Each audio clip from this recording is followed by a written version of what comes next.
Hey y'all, hold on 1 minute.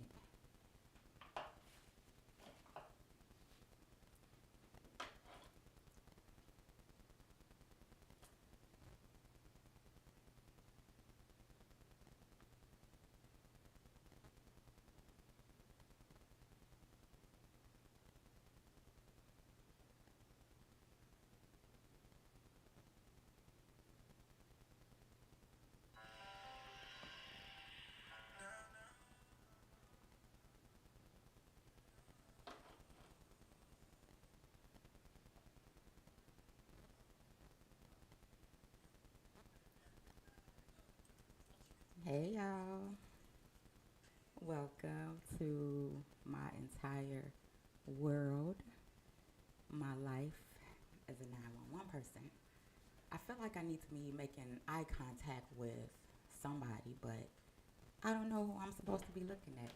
Let me get my headphones on, y'all, so I can get myself together. All right, y'all. For those that do not know, I am a 911 police communicator for Chicago, and I have a lot of words and a lot of stories that I want to talk about. But today, I want to get into domestic violence and how it affects black men. I don't know why, well, maybe I do, but I just want to ask this question anyway. I don't know why it's so hard to believe or take a black man serious when he says he's being abused, whether it's physically, emotionally, mentally, sexually, because black men absolutely can be abused and sexually assaulted, all of that. So let's not take that for granted. But I'm just having a hard time having a hard time understanding why it's so hard to take a black man serious. And because it's so hard to take a black man seriously, they suffer in silence a lot, a lot. And it's traumatizing and it's hurtful. And if you don't know how to manage the trauma that you're dealing with inside, you project it on other people. And hurt people hurt people. So I recently had an encounter with a black man, a father, who is battling a domestic situation. He and his child's mother were together for a few years. From that togetherness, a child was born. Domestic violence broke them up. Okay, so they're no longer together. The child is with the mother. I gotta follow my notes, y'all, so I don't miss or forget anything.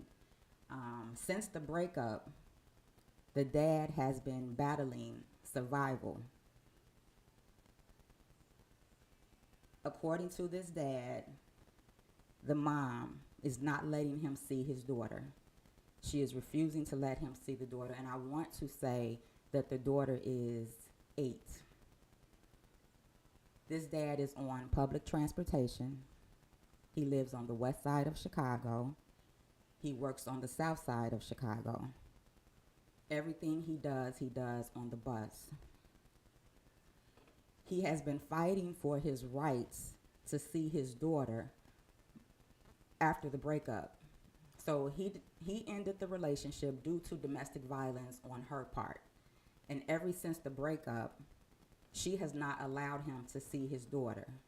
So because he can't see his daughter, it's pushing him to want to see his daughter more. It's pushing him to fight. It's pushing him to do what he needs to do to see his daughter. But it's hard to fight when a system discredits you or dismisses whatever it is you have to say. So some kind of way, the mom was able to obtain a order of protection against him. Who knows what she went and said in court? We don't know. But mom, the mother of the child, and her mother, let me make sure you all understand, the mother of the child and her mother has been violating the order of protection that she went to obtain. Mom and daughter have been showing up at his job, constantly calling him, showing up at his home. You know, hurt people hurt people. So he is trying to just see his daughter. He just wants to see his daughter. Um, Let me see what else. He was at work.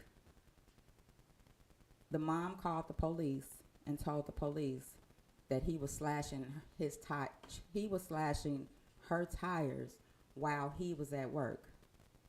And it's easy to believe when you don't have all the facts or when you just assume that the woman is the victim, because it's always assumed that the woman is the victim. So now he has to prove his innocence. And it's hard to prove your innocence when it's only two people involved. There's no witnesses. It's either what I said or what he said. Luckily, he has the people at his job that can vouch for him to let it be known where he is. He is where he say he is. But the fact that he has to go to that extent is concerning, because why can't he just see his daughter? Why does one have to be in a relationship to see their child? You know, if my children were being held from me and I couldn't see my children, I would spaz the fuck out. There's no way you could keep my children from me and expect me to be okay and expect me to go day to day and be sane and be a functionable adult when my children are not in my reach. I can't touch them.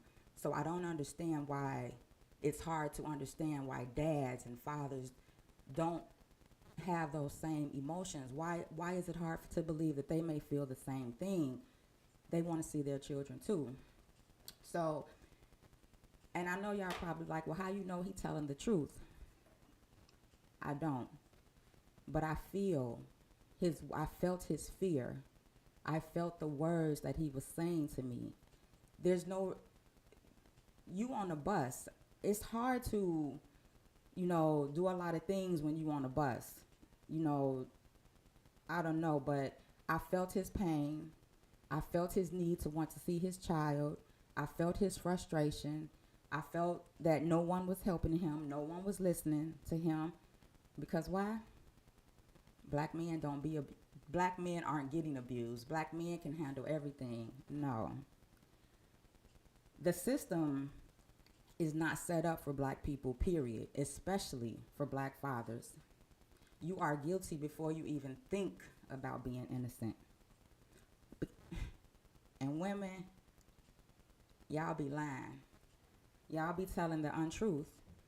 I hear you on the phone when you call. I hear you. The things that you say, the comments that you make, the positions that you put, the person that you say you love. I hear it. I just can't respond to it. I just have to listen and let it soak in my subconscious. But it's foul because your lies hurt.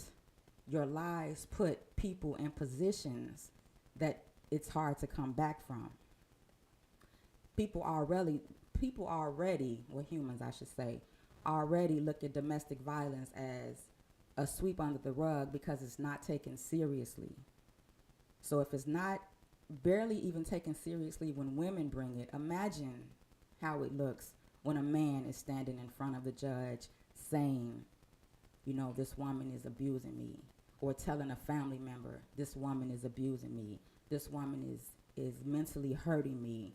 The laughs are usually real loud, or you're ignored, or you're weak, but it hurts. Domestic violence hurts real bad, y'all. What else I got?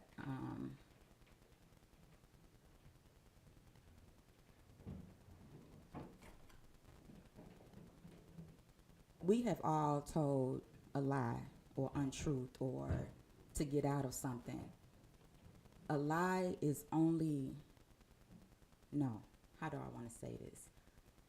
A lie and being deceitful is two different things. Deceit is when you intentionally set out to hurt someone or put someone in a position to be hurt. And that is what's happening to this black man that I'm really, really concerned about. And I hope some kind of way he's listening or he found a way to follow me. I hope, because I really want him to talk and tell his story out loud to let other black men know that you are not alone. Domestic violence is definitely happening to you. You are definitely, your feelings, what you're feeling is definitely valid. So let me see what else I got, y'all. Let me give you all the domestic violence hotline number just in case you need it. It is, get y'all pens out, 1-800-799-7233. Domestic violence hotline, 1-800-799-7233. And you can call that number just if you have basic questions about the situation that you may be in. The calls are anonymous. You do not have to give your personal information if you do not want to. If you are in a situation that needs emergent assistance, you want to call 911. Okay? Do not be afraid to call 911. Please don't be afraid. It was something that I wanted to say and I just lost my train of thought.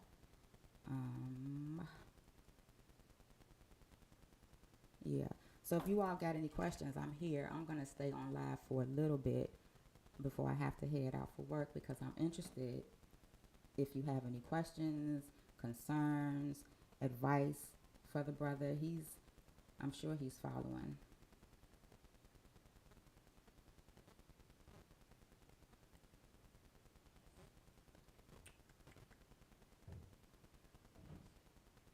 Oh, last Tuesday, I made a post about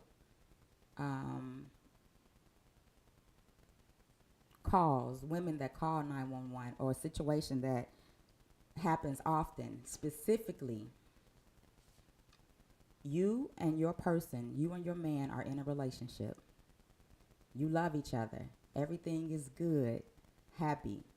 You understand that he is a drug dealer, okay? That money is coming in. That drug money is good. You are spending that drug money, okay? He does something to hurt you, whether it's physically, whether it's infidelity, whatever the case may be, it hurt you. You call 911 and report what he did to you. And because you are hurt, you throw in, and he's a drug dealer. And you throw in all the hiding places of where he keeps the drugs. You tell everything. Why are you doing that? Why do that? Because the drug money and his behavior was okay as long as you were benefiting from it. But now that he has hurt you, now you call and you exploit and you tell all of his personal business, putting him in a bad situation. Because once you say that on a recorded line, you cannot take it back. And a lot of times, more than none, emotions have people calling 911, saying too many things, and then trying to say, I'm sorry later, or dropping the charges, or taking it back, and sometimes it just be a little too late. So this is Genuinely Black, y'all. I am 911. I will be back live next Tuesday for another scenario or another my story, my experience, my life. Okay, y'all. Talk to you soon. Bye.